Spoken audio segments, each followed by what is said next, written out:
നമസ്കാരം. മലയാളി വാർത്തയിലേക്ക് സ്വാഗതം. പഞ്ചാബിലെ പഞ്ചവാർ സ്വദേശി ജഗ്രൂപ് സിംഗിൻ്റെ ചിത്രമാണ് നിങ്ങൾ ഈ കാണുന്നത്. ഇയാളൊരു സാധാരണക്കാരനായ പഞ്ചാബ് സ്വദേശിയായിരുന്നു. പക്ഷേ ഇന്നിപ്പോൾ മാധ്യമങ്ങൾ നിറയെ ഈ ജഗ്രൂപ് സിംഗിനെ കുറിച്ചുള്ള വാർത്തകളാണ്.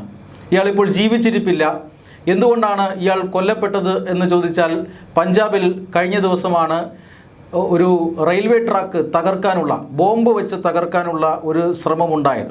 പഞ്ചാബിലെ രാജ്പുര ശംഭു റെയിൽവേ ട്രാക്കാണ്. പഞ്ചാബിലെ പട്ടിയാല ജില്ലയിലാണ് ഈ രാജ്പുര ശംഭു റെയിൽവേ ലിങ്ക്.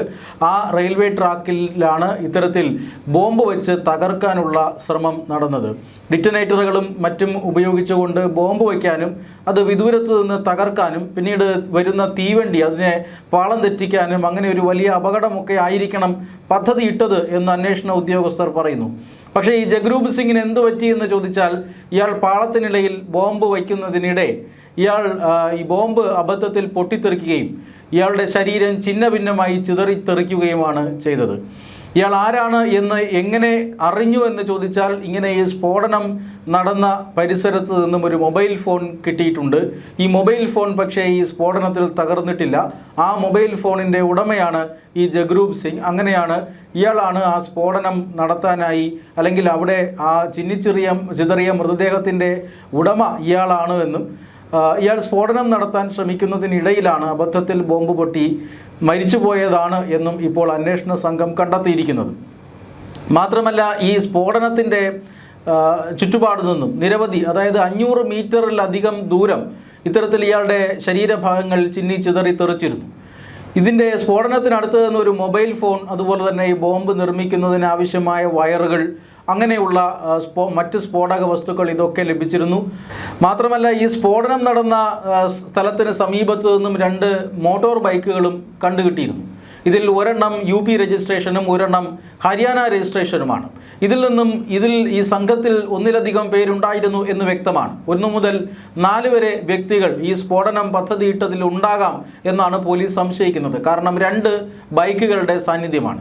ഒരാൾക്ക് അപകടം പറ്റുന്നു, അയാളുടെ മൃതദേഹം ചിതറുന്നതോടുകൂടി മറ്റ് 3 പേരോ അല്ലെങ്കിൽ മറ്റുള്ളവർ ഓടി രക്ഷപ്പെട്ടിട്ടുണ്ടാകാം എന്നും പോലീസ് കരുതുന്നുണ്ട്. അതുകൊണ്ട് തന്നെ വ്യാപകമായ അന്വേഷണം ഇതുമായി ബന്ധപ്പെട്ട് നടക്കുകയാണ്. വലിയൊരു അപകടം ഉണ്ടാക്കുക, അവിടെ ട്രെയിൻ പാളം തെറ്റിക്കുക, അങ്ങനെ നിരവധി ജീവനുകൾ പൊലിയുക, അതോടൊപ്പം തന്നെ ജനങ്ങളുടെ ഇടയിൽ ഭീതി ഉണ്ടാക്കുക, ഇതൊക്കെ ആയിരിക്കാം ഒരുപക്ഷെ ഈ ഭീകരന്മാർ ലക്ഷ്യമിട്ടത്.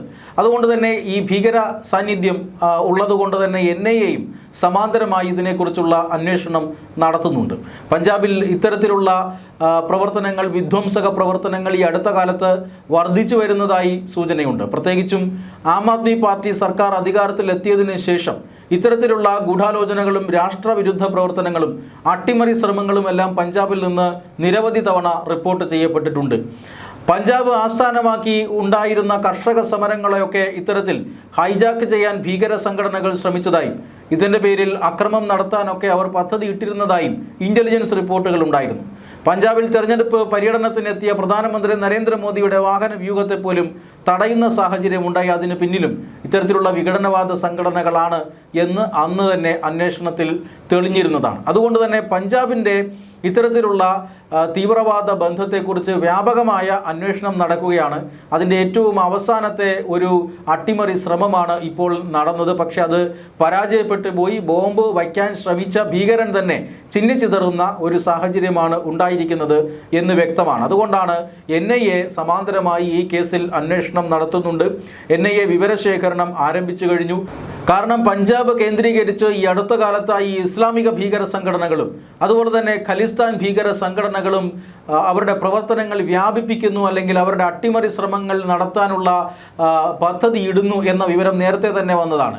ഈ കഴിഞ്ഞ റിപ്പബ്ലിക് ദിനാഘോഷത്തിലും ഇത്തരത്തിലുള്ള പഞ്ചാബിൽ നിന്നുള്ള ചില സംഘടനകൾ ദില്ലിയിൽ കുഴപ്പങ്ങൾ ഉണ്ടാക്കാനുള്ള ശ്രമം നടത്തിയിരുന്നു. ദില്ലിയിൽ റിപ്പബ്ലിക് ദിനാഘോഷങ്ങളുടെ തൊട്ട് തലേ ദിവസം മെട്രോ പില്ലറുകളിലും മറ്റും ഇത്തരത്തിൽ ഇന്ത്യ വിരുദ്ധ മുദ്രാവാക്യങ്ങൾ പെയിന്റ് കൊണ്ട് എഴുതി വയ്ക്കുകയും മറ്റുമൊക്കെ ചെയ്തിരുന്നു ഇവർ. ഇതിനൊക്കെ പിന്നിൽ ഒരു ഭീകര സംഘമാണെന്നും ഇവരെല്ലാം വിദേശത്തു നിന്നാണ് നിയന്ത്രിക്കപ്പെടുന്നത് എന്നും അന്ന് പോലീസിന് വിവരം ലഭിച്ചിരുന്നു. അതിൻ്റെ പലതരത്തിലുള്ള അന്വേഷണങ്ങൾ പല ഘട്ടങ്ങളിലായി രാജ്യത്തിൻ്റെ വിവിധ ഭാഗങ്ങളിൽ രജിസ്റ്റർ ചെയ്ത കേസുകൾ ഇതെല്ലാം അന്വേഷിച്ചു വരികയാണ്. ഈ കേസുകളുമായി ഇപ്പോൾ നടന്ന ഈ സ്ഫോടന ശ്രമത്തിന് എന്തെങ്കിലും ബന്ധമുണ്ടോ എന്നായിരിക്കും NIA അന്വേഷിക്കുക. കാരണം കാനഡയിലും അതുപോലെ തന്നെ അമേരിക്കയിലും മറ്റും ഇരുന്നു കൊണ്ട് പഞ്ചാബിൽ വിഘടനവാദ പ്രവർത്തനങ്ങൾ വളർത്താനുള്ള ശ്രമം ഗുർപത്വന്ത് സിംഗ് പന്നൂൻ അടക്കമുള്ള ഖലിസ്ഥാൻ ഭീകരവാദികൾ നടത്തുന്നുണ്ട്. അവർ ഇന്ത്യയിൽ വേൾഡ് കപ്പ് നടന്നപ്പോൾ ആ വേൾഡ് കപ്പ് അട്ടിമറിക്കുമെന്ന് ഭീഷണിപ്പെടുത്തിയിരുന്നു. ഇന്ത്യൻ വിമാനങ്ങൾ തട്ടിക്കൊണ്ടുപോകുമെന്നും ഇന്ത്യൻ വിമാനങ്ങൾ ആകാശത്ത് വെച്ച് പൊട്ടിച്ചിതറിക്കുമെന്നുമൊക്കെ ഇത്തരത്തിലുള്ള കാനഡ കേന്ദ്രീകരിച്ച് പ്രവർത്തിക്കുന്ന ഭീകര സംഘടനകൾ ഭീഷണി മുഴക്കിയിരുന്നു. ഇന്ത്യയിൽ നിന്ന് മറ്റ് രാജ്യങ്ങളിലേക്ക്, അമേരിക്കയിലേക്കും കാനഡയിലേക്കും ഒക്കെ പോകുന്ന പ്രധാനമന്ത്രി നരേന്ദ്രമോദിയെയും അതുപോലെ തന്നെ പ്രതിപക്ഷ നേതാവ് രാഹുൽ ഗാന്ധിയെയും ഒക്കെ അപകടപ്പെടുത്താനുള്ള ശ്രമങ്ങൾ ഉണ്ടാകും എന്നും അവർ ഭീഷണിപ്പെടുത്തിയിരുന്നു. ഇത്തരത്തിൽ റിപ്പബ്ലിക് ദിനാഘോഷങ്ങൾക്ക് നേരെ ഭീഷണി ഉണ്ടായിരുന്നു. റിപ്പബ്ലിക് ദിനാഘോഷങ്ങൾക്ക് തൊട്ട് മുന്നോടിയായി നേരത്തെ പറഞ്ഞതുപോലെയുള്ള ഇന്ത്യ വിരുദ്ധ മുദ്രാവാക്യങ്ങൾ ചുവരുകളിലും റോഡ് വക്കുകളിലും ഒക്കെ എഴുതി വയ്ക്കുന്ന തരത്തിലുള്ള ഭീകരവാദ പ്രവർത്തനവും അവർ പദ്ധതിയിടുന്നുണ്ട്. ഏത് വിധേനയും പഞ്ചാബിൽ വിദേശത്തിരുന്നു കൊണ്ട് നടത്തുന്ന ഇത്തരം ശ്രമങ്ങൾ ഒരു പരിധിവരെ വിജയിച്ചിട്ടില്ല എന്ന് വേണം കരുതാൻ. ഇസ്ലാമിക ഭീകര സംഘടനകൾ, ISIS പോലെയുള്ള ഭീകര സംഘടനകൾ, പാകിസ്ഥാൻ ഭീകര സംഘടനകൾ എല്ലാവരും ഇത്തരത്തിൽ പഞ്ചാബിൽ രൂപപ്പെട്ടു വരുന്ന വിഘടനവാദത്തെ എങ്ങനെ പ്രയോജനപ്പെടുത്താം എന്നും ആലോചിക്കുന്ന സാഹചര്യമുണ്ട്. അതുകൊണ്ട് തന്നെ ചെറു ഗ്രൂപ്പുകളെ ഭീകരവാദ പ്രവർത്തനത്തിനായി വിനിയോഗിക്കുക, അവരിൽ ഇന്ത്യ വിരുദ്ധ മനോഭാവം വളർത്തുക, ഇന്ത്യക്കെതിരെ സമരം ചെയ്യാൻ അല്ലെങ്കിൽ ഇന്ത്യക്കെതിരെ പോരാടാൻ അവരെ പ്രേരിപ്പിക്കുക, അതിനുശേഷം ഇത്തരത്തിലുള്ള സ്ഫോടനങ്ങൾ നടത്തി അട്ടിമറി നടത്തി ജനങ്ങളുടെ ഇടയിൽ ഭീതി ഉണ്ടാക്കുക, ഇതൊക്കെയാണ് ഈ വിഘടനവാദ പ്രവർത്തനങ്ങളുടെ ലക്ഷ്യം. ഇതിനെതിരെയാണ് NIA അടക്കമുള്ള ഇന്ത്യയുടെ സുരക്ഷാ ഏജൻസികൾ പോരാടുന്നതും. ഈ സാഹചര്യത്തിലാണ് ഇപ്പോൾ ഇത്തരത്തിലൊരു അട്ടിമറി ശ്രമം ഉണ്ടാകുന്നതും ഭാഗ്യവശാൽ വലിയ രീതിയിലുള്ള പ്രശ്നങ്ങളൊന്നുമില്ലാതെ കടന്നു പോകുന്നതും. ഈ സ്ഫോടനം വിജയിച്ചിരുന്നുവെങ്കിൽ ഒരുപക്ഷെ തീവണ്ടി അപകടത്തിലേക്ക് പോലും നയിക്കുമായിരുന്ന ഒരു അപകടമായിരിക്കാം. ഈ വയറുകളടക്കം അവിടെ നിന്ന് കണ്ടെത്തിയ സ്ഥിതിക്ക് അവിടെ ബോംബ് വച്ചതിന് ശേഷം വിദൂരത്ത് പോയിരുന്ന് ഈ ബോംബ് സ്ഫോടനം നടത്തി. ഇത് അത്രമാത്രം തീവ്രതയുള്ള സ്ഫോടനമൊന്നും ആയിരുന്നില്ല പദ്ധതിയിട്ടത്. പക്ഷേ ഈ ബോംബുകൾ കൈകാര്യം ചെയ്യുന്ന സമയത്ത് അതറിയാതെ പൊട്ടിയത് കൊണ്ടാണ് ഈ ബോംബ് വയ്ക്കാൻ ശ്രമിച്ച ഭീകരൻ്റെ ശരീരം പോലും ചിന്നിച്ചിതറിപ്പോയത്. പക്ഷേ അതിൻ്റെ അടുത്തുണ്ടായിരുന്ന മറ്റ് ഏതെങ്കിലും വസ്തുക്കൾക്ക് കേടുവന്നിട്ടില്ല. മൊബൈൽ ഫോൺ പോലും ഒരു കേടും കൂടാതെയാണ് അന്വേഷണ സംഘത്തിന് ലഭിച്ചത്. എന്തായാലും ഫോറൻസിക് പരിശോധന ഇതുമായി ബന്ധപ്പെട്ട് നടക്കുകയാണ്. വിവിധ ഏജൻസികൾ, ബോംബ് സ്ക്വാഡ് ഉൾപ്പെടെയുള്ള വിവിധ ഏജൻസികൾ ഇതിൻ്റെ ശാസ്ത്രീയമായ വിവരങ്ങൾ ശേഖരിക്കുന്നുണ്ട്.